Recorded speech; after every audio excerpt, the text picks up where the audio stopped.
கர்த்தருடைய பரிசுத்த நாமத்திற்கு மகிமை உண்டாகட்டும். இந்த நல்ல நாளிலும் ஜாய் குட் நியூஸ் டிவி மூலமாக உங்களை சந்திப்பதிலே நான் மிக்க மகிழ்ச்சி அடைகிறேன். உங்களுக்கு என் அன்பின் இனிய புத்தாண்டு வாழ்த்துக்களை நான் கூறிக்கொள்கிறேன். கிறிஸ்துக்கள் பானவர்களே, இந்த நாளிலும் கூட நாம் ஆண்டவருக்கு அதிகமாய் நன்றி சொல்ல வேண்டும். நான் கடந்த ஆண்டு முழுவதும் நம்மளை எவ்வளவோ ஆச்சரியமான பாதையில் வழி நடத்தி வந்திருக்கிறார். பல வியாதி கஷ்டங்கள், பல போராட்டங்கள், பயங்கரங்கள் எல்லாம் வந்தாலும் கூட ஆண்டவர் கைவிடாமல் நம்மை நடத்தி வந்த மேலான கிருபைகளை நினைக்கும் போது நாம் ஆண்டவருக்கு நன்றி சொல்லாமல் இருக்கவே முடியாது. இந்த நேரத்திலும் கூட நாம் தியானிக்கும்படியாக எடுத்துக்கொண்ட வேத வாக்கியம் எரேமியா 31:3. அநாதி சிநேகத்தால் உன்னை சிநேகித்தேன், ஆதலால் காருண்யத்தால் உன்னை இழுத்து கொள்கிறேன் என்று சொல்லுகிறார். அன்பானவர்களே, கர்த்தருடைய அநாதி சிநேகந்தான் இன்றைக்கு நாம் இந்த உலகத்திலே வாழ்ந்திருக்கிறோம். அவருடைய அநாதி சிநேகத்தின் மூலமாய் அவர் நம்மை தெரிந்து கொண்டனால நம்ம அந்த பழைய ஆண்டையும் முடித்து ஒரு புது ஆண்டுக்குள்ளே கடந்து போக ஆண்டவர் எவ்வளவு ஆச்சரியமான தேவன், நம்மை கரம் பிடித்து வழி நடத்தி வந்த தேவன். கடந்த நாளிலே பார்த்தோம், நான் ஏந்துவேன் சுமப்பேன். நம்மை ஏந்தி சுமந்து தப்புவித்து காத்து நடத்துகிற தேவன். நம்மை நடத்துகிறார் என்றால் அவருடைய அநாதி சிநேகம். ஒரு பாடல், அருமையான ஒரு பாடல். அநாதி சிநேகத்தால் என்னை நேர்த்தி தீரையா, காருண்யத்தினால் என்னை இழுத்து கொண்டீரே. அநாதி சிநேகத்தால் என்னை நேர்த்தி தீரையா, காருண்யத்தினால் என்னை இழுத்து கொண்டீரே. உங்க அன்பு பெரியது, உங்க இரக்கம் பெரியது, உங்க கிருபை பெரியது, உங்க தயவு பெரியது. உங்க அன்பு பெரியது, உங்க இரக்கம் பெரியது, உங்க கிருபை பெரியது, உங்க தயவு பெரியது. தாயின் கருவில் தோன்றும் முன்னே தெரிந்து கொண்டீரே, தாயை போல ஆற்றி தேற்றி அரவணைத்தீரே. தாயின் கருவில் தோன்றும் முன்னே தெரிந்து கொண்டீரே, தாயை போல ஆற்றி தேற்றி அரவணைத்தீரே. உங்க அன்பு பெரியது, உங்க இரக்கம் பெரியது, உங்க கிருபை பெரியது, உங்க தயவு பெரியது. கடந்து வந்த பாதைகளை நினைக்கும் போதெல்லாம் கண்ணீரோடு நன்றி சொல்லி துதிக்கின்றேன் ஐயா. கடந்து வந்த பாதைகளை நினைக்கும் போதெல்லாம் கண்ணீரோடு நன்றி சொல்லி துதிக்கின்றேன் ஐயா. உங்க அன்பு பெரியது, உங்க இரக்கம் பெரியது, உங்க கிருபை பெரியது, உங்க தயவு பெரியது. உங்க அன்பு பெரியது, உங்க இரக்கம் பெரியது, உங்க கிருபை பெரியது, உங்க தயவு பெரியது. அநாதி சிநேகத்தால் என்னை நேசித்தீரையா, காருண்யத்தினால் என்னை இழுத்து கொண்டீரே. அல்லேலூயா. ஆண்டுடைய அநாதி சிநேகம் நம்மை இழுத்து கொள்ளாவிட்டால், நம்மை தெரிந்து கொள்ளாவிட்டால் நாம் பாவத்திலே அமிழ்ந்து ஒரு நித்திய நரகத்துக்கு போயிருந்திருப்போம். ஆண்டுடைய அழைப்பு, அவருடைய தெரிந்து கொள்ளுதல், அவருடைய அன்பு எவ்வளவு பெரியது யோசித்து பாருங்க. இந்த பாவம் நிறைஞ்ச உலகத்தில் வாழ்ந்துட்டுருக்கோம். எங்கே பார்த்தாலும் துன்மார்க்க வெறி கொண்டு ஜனங்கள் பாவத்தில் அழிந்து கொண்டிருக்கிற ஒரு கூட்டம் இருக்கிற இடத்துல, எனக்கு அன்பான தேவனுடைய பிள்ளையே, நீங்கள் இப்போதான் அந்த செய்தியை கேட்பீர்கள் என்றால் கர்த்தருக்கு உங்களை ஒப்பு கொடுங்க. அவருடைய அன்பு பெரியது, அவருடைய இரக்கம் பெரியது, அவருடைய தயவு பெரியது. நம்மை தாயின் கற்பத்தில் தோன்றும் முன்னே அவர் நம்மை என்ன செய்திருக்கிறார்?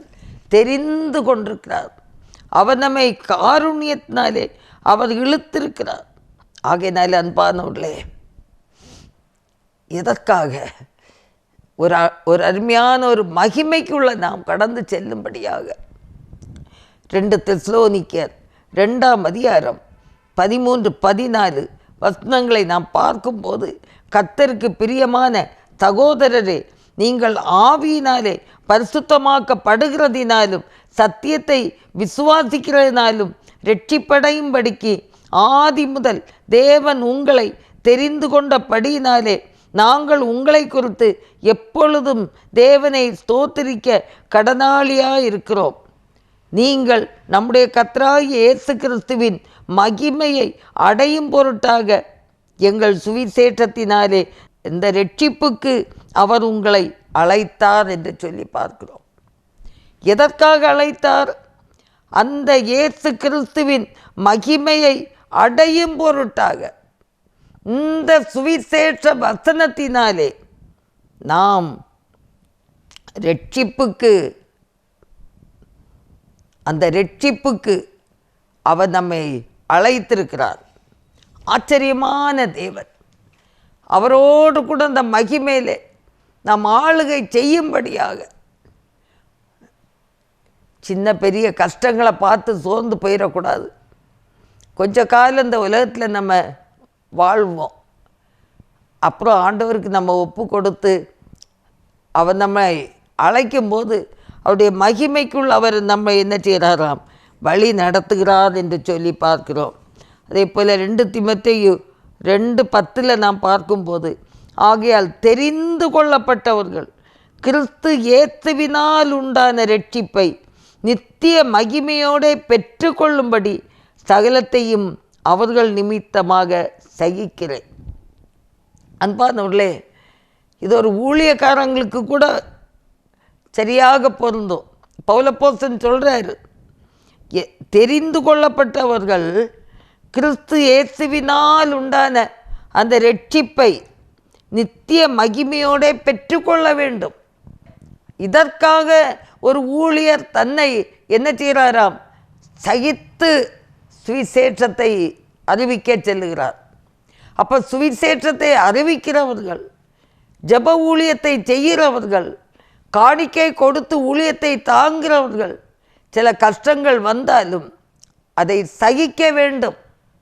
ஊழியர்களும் சகிக்க வேண்டும். சகித்து ஊழியத்தை செய்யும்போது, துன்பத்தை சகித்து ஊழியத்தை செய்யும்போது, பாடுகளை சகித்து ஊழியத்தை செய்யும்போது, தெரிந்தவர்கள் கிறிஸ்து இயேசுவினால் உண்டாகக்கூடிய அந்த இரட்சிப்பை நித்திய மகிமையோடு பெற்றுக்கொள்வார்கள். அல்லேலூயா. நம்ம ஊழியம் செய்கிறவங்களுக்கும் இது மிகவும் பொருத்தமான ஒரு வேதவசனம். பாடுகளை கண்டு பின்வாங்கி போகக்கூடாது. பின்வாங்கி நம்ம போனோம்னா தெரிந்து கொள்ளப்பட்டவர்கள் அந்த நித்திய அந்த இரட்சிப்பு அந்த மேலான இரட்சிப்பை அந்த மகிமையை அடைந்து கொள்ள முடியாது. ஆகையினால கர்த்தருடைய அழைப்பை அசட்டை செய்யாமல் கர்த்தருடைய திருப்பணியை நாம் செய்து நிறைவேற்ற வேண்டும். கர்த்தர் நமக்கு கொடுத்த பொறுப்பை நாம் செய்ய வேண்டும். இந்த இரட்சிப்புக்கு சுதந்திரமாக யார் யாரெல்லாம் தேவன் தெரிந்து கொண்டு அழைத்தாரோ அவர்களும் அந்த அழைப்புக்கு கீழ்ப்படிந்து அந்த இரட்சிப்பை சுதந்திரித்து கொள்ள வேண்டும். இல்லாவிட்டால் இந்த உலகத்தில் நம்ம வாழ்ந்து பிரயோஜனம் இல்லை. ரட்சிக்கப்படாமல் கர்த்தருடைய இரத்தத்தினாலே நான் கழுவப்பட்டேன், என் பாவம் மன்னிக்கப்பட்டது என்ற ஒரு நம்பிக்கை இல்லாமல் இந்த உலகத்திலே வாழுகிற பிள்ளைகளுக்கு அந்த நித்திய மகிமையை நாம் கண்டுகொள்ளவே முடியாது. பரலோக ராஜ்யத்தின் பாக்கியத்துக்குள்ளே நாம் செல்ல முடியாது. இந்த ஆண்டு முடிந்து விட்டது, இன்னும் நம்ம புதிய ஆண்டுக்குள்ளே போயிட்டே இருக்கிறோம். என்னெல்லாம் கஷ்டங்கள் வரும் வராது நம்ம சொல்ல முடியாது. ஆனால் ஆண்டவருக்காக நாம் என்ன செய்ய வேண்டும்? பொறுமையோடு கிடைத்த அழைப்பை அசட்டை செய்யாமல் கர்த்தருடைய இரட்சிப்பை சுதந்திரித்து கொள்ள நான் ஜாக்கிரதையாக நாம் அவரை பின்பற்ற வேண்டும்.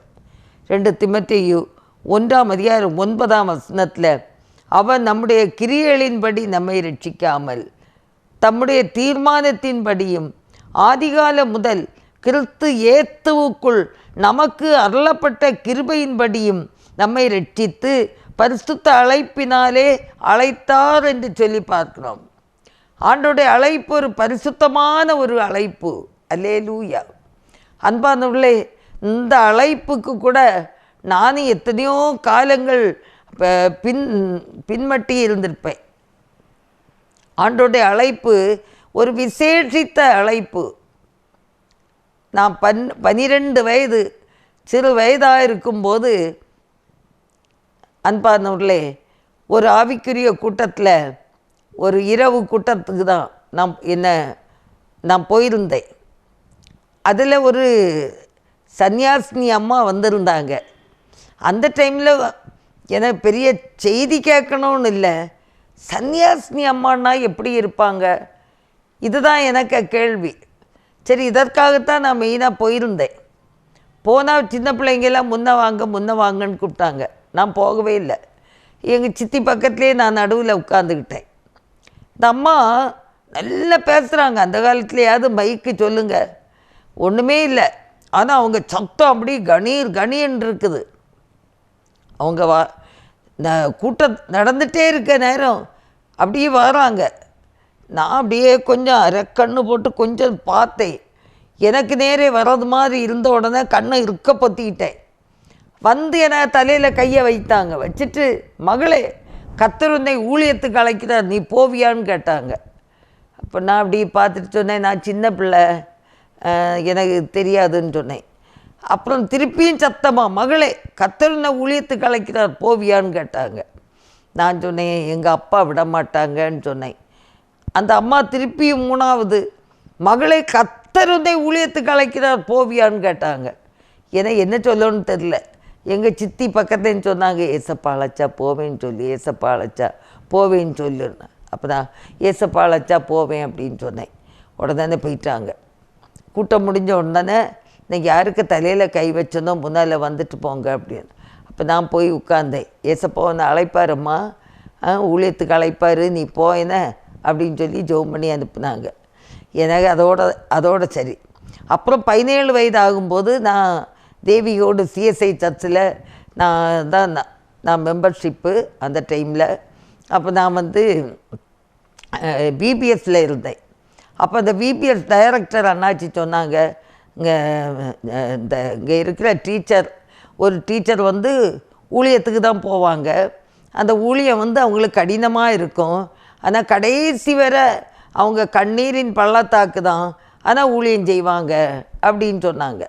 அப்போ நாங்கள் எல்லோரும் கேட்டோம், யார் சொல்லுங்க அண்ணாச்சி, சொல்லுங்கள், நாங்கள் கொஞ்சம் ஆயத்தமாகிடுவோமேன்னு. அப்புறம் அவங்க சொன்னாங்க, இப்படி ஜாயிஸ் டீச்சர்னு சொன்னாங்க. அப்போ அது உங்களுக்கு எப்படி தெரியும்னு கேட்டேன். அப்போ அவங்க சொன்னாங்க, சிலுவையை சுமந்து போகிற இயேசுவுக்கு பின்னால் நீங்கள் அழுதுகிட்டே அவருக்கு பின் செல்லுறது மாதிரி நான் ஒரு தரிசனம் கண்டேன். நீங்கள் ஊழியத்துக்கு தான் போவீங்க, ஆனால் உங்கள் ஊழிய பாதை கஷ்டமாக இருக்கும், ஆனால் நீங்கள் ஊழியம் செய்வீங்க, கடைசி வரை செய்வீங்கன்னு சொன்னாங்க. அன்பானுள்ளே, அந்த அழைப்பையும் சரின்னு வைத்துக்கிட்டேன். அப்புறம் என்ன, படிப்பு காலம் முடித்து எனக்கு ஊழியத்தை பற்றி உள்ள ஒரு பாரமோ சிந்தையோ ஒன்றுமே இல்லை. அப்புறம் என்ன முடித்த உடனே ஃபார்மசி அந்த நர்சிங் போனோம். அதுக்கு விடாமல் என்னை ஃபார்மசியில் விட்டாங்க. சரி, மதுரை மெடிக்கல் காலேஜில் ஃபார்மசி முடிச்சுட்டு அப்புறம் 71 மேரேஜ் எல்லாம் ஆச்சுது. அப்புறம் ஊட்டியில் போய் ஒரு கவர்மெண்ட் ஜாபு, நல்ல அதில் ஊழியம், அந்த ஊழியம் எல்லாம் செய்துட்ருக்கிற நேரத்தில் 9.5 வருஷம் கவர்மெண்ட் வேலை செய்துட்ருக்க நேரம் என்னுடைய கணவர் பாளையங்கோட்டையில் கிதியோனியார் முகாம், எஃப்எம்பிபி மூலமாய் நடக்கிற ஒரு கிதியோனியார் முகாமுக்கு போயிட்டு அவங்களுக்கு அழைப்பு கிடச்சிட்டு, இனி நான் வட இந்தியா போகிறேன்னு சொல்லிவிட்டு அவங்க ஆர்டரோடு எல்லாம் வந்திருக்காங்க. நான் போகும்போதே போகக்கூடாதுன்னு எல்லாம் அவ்வளோ தூரத்துக்கு கூட்டத்துக்கு போகணுமா, வேறு வேலையும் இல்லை அப்படின்ட்டுலாம் சொல்லி தான் விட்டேன். ஆனால் பாருங்கள், வருகிற நேரத்தில் அவங்க சொன்னாங்க, ஆண்டவர் ஊழியத்துக்கு அழைச்சிருக்கிறாரு, அது அழைப்பு திட்டமானது தான், நம்ம போகிறோம் அப்படின்னு. நம்ம போகிறோமா? அதெல்லாம் முடியாது. இந்த வேலை செய்யறதுக்கு சோம்பலாகி நீங்கள் ஊழியத்துக்கு போய் அங்கே எங்கேயாவது ஒரு இடத்துல உட்கார்ந்துட்டுருக்கலாம் அப்படின்ட்டு வேலை செய்யறது சோம்பல் உள்ளவிய தான் இப்படி ஊழியத்துக்குன்னு போய் சொல்லிட்டு திரிவாங்க. வேறு வேலை இல்லை, நான் எல்லாம் வர முடியாது. கடைசி எங்களுக்குள்ள கொஞ்சம் ஆர்கியூமெண்ட் எல்லாம் அப்போ நான் சொன்னேன், கடைசியாக நீங்கள் உங்களை அழைத்த ஆண்டவர் என்ன தனியாக அழைக்கட்டும், அப்போ தான் நான் நம்புவேன்னு சொல்லிட்டு அன்னை பெண்கள் ஐக்கிய சங்கத்தில் நான் ஒரு பாட்டு பாட போனோம். சரி, பாட்டு பாடுறதுக்காக நான் போயிட்டேன். அங்கே போனால் ஒரு கெஸ்ட்டு, ஒரு ஊழியக்காரங்க அம்மா வந்திருந்தாங்க. அவங்களுக்கு என்ன தெரியாது, எனக்கு அவங்கள தெரியாது. ஆனால் வீட்டில் நடந்த காரியங்கள் ஒன்றும் தெரியாது. அவங்களுக்கு அந்த செய்திக்க தலைப்பு, கர்த்தருடைய ஊழியத்தை அசட்டை பண்ணாதே. இந்த தலைப்பில் செய்தி கொடுத்தனால அன்னைக்கு எனக்கு ஆவியானவர் கரெக்டாக யாக்கோபை ஆண்டவர் அழைக்கும்போது கீழ்ப்படிந்தனால ஆசீர்வாதம் அடைந்தான். ஆதியாகமம் 28:15 நான் உன்னோடு இருந்து நீ போகிற இடத்துலெல்லாம் உன்னை காத்து இந்த தேசத்துக்கு திரும்பி வர பண்ணுவேன், நான் சொன்னதை செய்யும் அளவும் உன்னை கைவிடுவதில்லை அப்படின்னு யாக்கோபை அழைக்கும்போது கீழ்ப்படிந்தார், ஆசீர்வதிக்கப்பட்டார். அதுபோல் நீ கீழ்ப்படிந்தால் உனக்கு ஆசீர்வாதம். அப்படி செய்தி கொடுக்கும்போது ஆவியானவர் திட்டவட்டமாக என்கிட்ட பேசினார். நேரே வீட்டில் போனேன், என் ஹஸ்பண்ட்கிட்ட சொன்னேன், உங்களை அழைத்த ஆண்டவர் என்னை அழைச்சிட்டாரு, இனி கடைசி சொட்டு ரத்தம் இருக்கிறது வரைக்கும், கடைசி மூச்சு வரைக்கும் வாழ்க்கையில் உயர்வோ தாழ்வோ கர்த்தருடைய ஊழியத்தை செய்து தான் நிறைவேற்றணும்னு சொல்லி அன்னைக்கு கொடுத்த வாக்கு அன்பானவர்களை இதுவரை நடத்தி வந்திருக்கிறார். சுமார் 33 வருஷம். வாழ்க்கையில் எத்தனையோ துன்பங்கள், எத்தனையோ சோதனைகள், எத்தனையோ வியாதி பிரச்சனைகள், ஊழிய பாதையில் நெருக்கம், ஊழிய பாதையில் தடைகள், ஊழிய பாதையில் சத்ருவின் சோதனைகள் வந்தாலும் ஆண்டவர் கைவிடாமல் இதுவரை அநாதி ஸ்நேகம் என்னை தாங்கி நடத்தியது. அல்லேலூயா. அவருடைய அநாதி ஸ்நேகம் என்னை தாங்கி நடத்தினபடினாலே அவரை துதியாமல் இருக்க முடியாது. கத்த செய்ய நினைத்தது தடைபடவில்லை, சகலத்தையும் நன்மையாக செய்து முடித்தீரே. கத்த செய்ய நினைத்தது தடைபடவில்லை, சகலத்தையும் நன்மையாக செய்து முடித்தீரே. உங்க அன்பு பெரியது, உங்க இரக்கம் பெரியது, உங்க கிருபை பெரியது, உங்க தயவு பெரியது, உங்க அன்பு பெரியது, உங்க இரக்கம் பெரியது, உங்க கிருபை பெரியது, உங்க தயவு பெரியது. அநாதி ஸ்நேகத்தால் என்னை நேசித்தீரையா, காருண்யத்தினால் என்னை இழுத்து கொண்டீரே. ஆமன் பானுள்ளே, உங்களையும் ஆண்டவர் அநாதி ஸ்நேகத்தால் தான் நேசித்திருக்கிறார். அவருடைய அநாதி ஸ்நேகம்தான், அவருடைய காருண்யம்தான் உங்களை இழுத்திருக்கிறது. ஆகினால அன்பானுள்ளே, கர்த்தருடைய அன்பு கரங்களில் இந்த வருஷ துவக்கத்தில் இருந்து வாழ்க்கையில் என்ன நேர்ந்தாலும் கர்த்தர் செய்ய நினைத்தது தடைப்படாது. அவரையே நீங்கள் முற்றிலுமாய் இறுக பிடித்து கொள்ளுங்கள். வாழ்க்கையில் என்ன கஷ்டம் வந்தாலும் கர்த்தர் நடத்துவார். அவருடைய பரிசுத்த அழைப்பினாலே அவர் என்னை அழைத்தார். அன்பானுள்ளே, சங்கீதக்காரன் சொல்லும்போது என்ன சொல்லுவார் தெரியுமா? சங்கீதம் 139:16 என் கருவை உம்முடைய கண்கள் கண்டது, என் அவயவங்களில் ஒன்றாயிலும் இல்லாதே போது, அவைகள் அனைத்தும் அவைகள் உருவேற்படும் நாட்களும் உமது புஸ்தகத்தில் எழுதியிருந்தது என்று சொல்லி பார்க்கிறோம். நம்முடைய கருவை அவருடைய கண்கள் கண்டது. இவ்வளவு ஆச்சரியமான ஒரு தேவன். தாயின் வயிற்றில் இருந்தே அவர் நம்மை என்ன செய்திருக்கிறார்? தெரிந்தெடுத்திருக்கிறார். அந்த தெரிந்தெடுத்த தேவன் அவர் நம்மை அதிசயமாக அவர் நடத்தி வருகிறார். அவர் கரம் பிடித்து நம்மை நடத்தி வருகிறார். 1 யோவான் 4:10 சொல்லப்படுகிறது, நாம் தேவனிடத்தில் அன்பு கூர்ந்ததினால் அல்ல, அவர் நம்மிடத்தில் அன்பு கூர்ந்து நம்முடைய பாவங்களை நிவர்த்தி செய்கிற கிருபாதார பலியாக தம்முடைய குமாரனை அனுப்பினதினாலே அன்பு உண்டாயிருக்கிறது என்று சொல்லி பார்க்கிறோம். அல்லேலூயா. கர்த்தர் நல்லவர். அவருடைய கிருபை பெரியது, அவருடைய இரக்கம் பெரியது, அவருடைய தயவு பெரியது.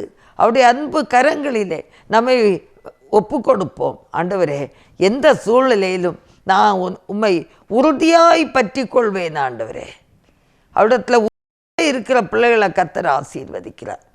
ஆண்டுடைய சமூகத்தில் முற்றிலுமாக நம்மை ஒப்பு கொடுத்து ஜெபிப்போமா? எங்கள் அன்பின் ஆண்டவரே, இந்த வேளைக்காக நாங்கள் உம்மை துதிக்கிறோம், ஸ்தோத்திரிக்கிறப்பா.